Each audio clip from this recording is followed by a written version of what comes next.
Okay, so we're going to replace the wiper on a Subaru, rear wiper on a Subaru. So how do you do it?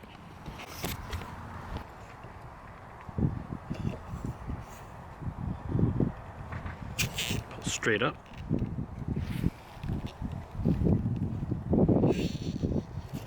Out.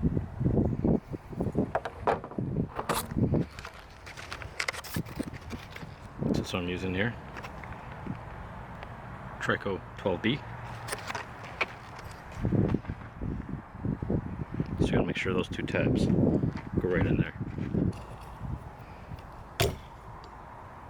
Snap it back. You see?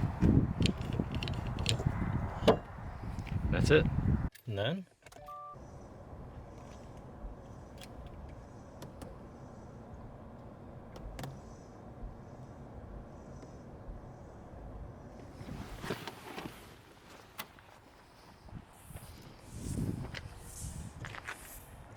much better. Thanks for watching.